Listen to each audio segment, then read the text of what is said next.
Hello everyone, welcome back to my channel, or welcome if you're new. My name is Mariana, and today I'm doing a review on Home Before Dark by Riley Sager.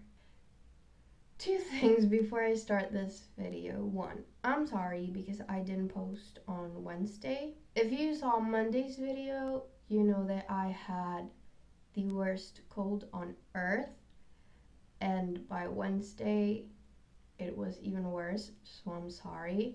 But here I am. And second of all, this video was supposed to be completely different. Like, I had an entirely different concept planned. But today, I opened the Goodreads newsletter and I saw that Riley Sager was going to publish a new book called The House Across the Lake. And it's supposed to be released on June, like towards the end of June. And I felt inspired and I felt the need to make this video because, funny story, this book is one of the reasons that I started this channel. Like, while I was reading this book, and you're gonna hear the story later, it was a while ago. Like, while I was reading this book, I felt like I had to talk about it with someone, and I did not have any friends that were willing to listen to me rant about books. So I was like, you know what? Maybe I'm going to open a YouTube channel. Fast forward 2 years, and here we are now talking about the book. So, it came full circle, and yeah. So, another story. So, let's start talking about the book, okay? You see,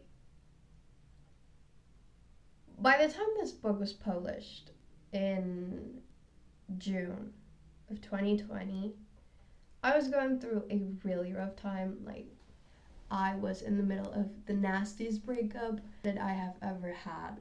So I did what I usually do, and I buried myself in books.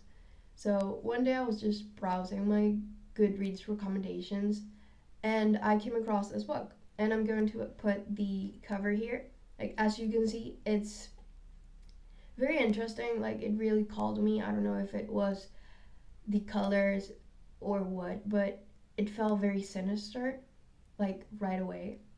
So I thought, you know what? I need to read it. So I did. Yet I don't think I was in the right mind space for that. I believe it was by chapter 2. Like, I had to close the book and leave it because I felt like I was going mad. And I tried reading it again last year, and although I was in a better headspace, I still felt like I was going mad. And let me tell you, it's not a me thing, it's a book thing. I like this book. No, I love this book because precisely that. You feel like you are losing your mind. You feel like you are going crazy because this is the right way you build not only an unreliable narrator, but a completely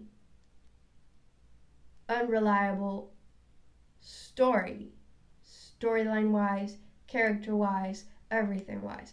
Like, you cannot trust absolutely anything in this book, okay? Let me give you a nice little summary in case you have not read this book, okay? The book centers around Maggie, a house flipper who's the daughter of a published author. The thing is, this book that her father wrote was a memoir about the time that they spent in this big, kind of decrepit, very sinister looking house. I believe they lived in the house for 2 weeks, maybe even less, because apparently it's haunted, or it was haunted, and something happened that made them flee the house out of the blue and never come back, yada yada. Like, the book was a complete success, a bestseller, this and that. But Maggie, throughout her life, felt like the story was completely fabricated, that her dad was, lying to the whole world about what happened. And by the time this book starts, her father has just died. So she is trying to come to terms with the fact that he died and still he would not tell her the truth about what happened in this house. So after his death, she makes the decision to go to the house to try and like jog her memory and see what really happened, because she, although she loves her dad, as I said, she still feels a lot of resentment because she felt like, yes, her dad could have lied to the entire world. You know, he was trying to sell his book, but at least he could have told her what happened. So she goes to the house with the intention to flip it and then sell it. And while she's there, she feels like weird things start happening, you know, weird noises, things start disappearing, and that makes her relive some memories. And somehow it makes her start doubting herself.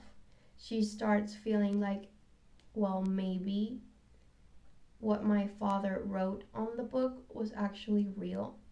And that's what happened throughout the book. You know, she starts believing more and more and more in what happened and doubting herself a lot more. But at the same time, she is trying to rationalize everything.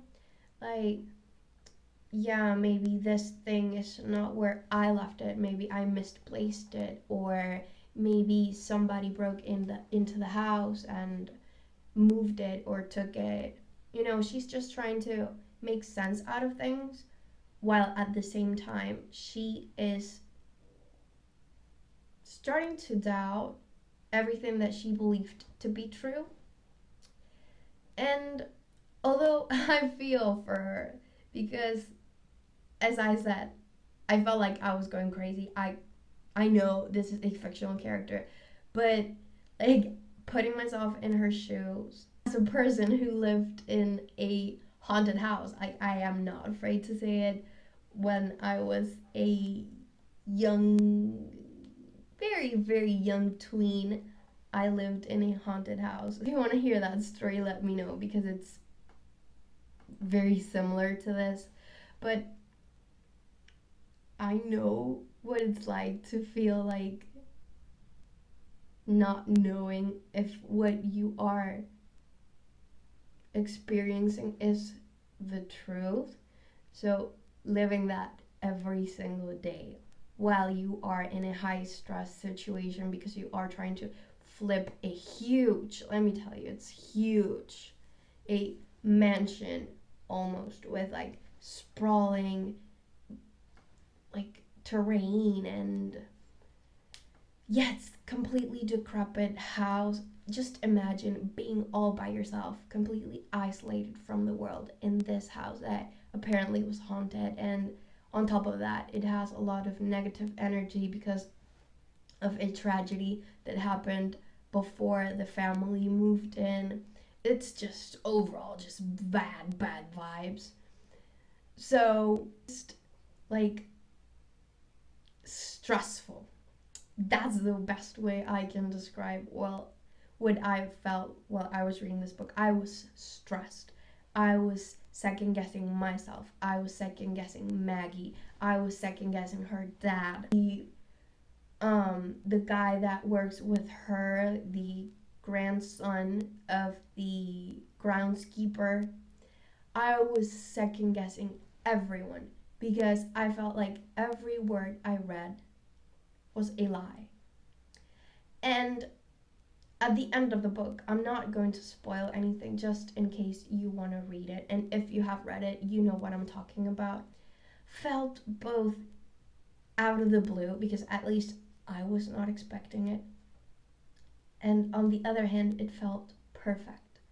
Because if you have paid enough attention throughout, your reading experience, you are left with little tidbits of what is really happening. Feels like maybe the house is really haunted, and at the same time it feels like, well, somebody is messing with her.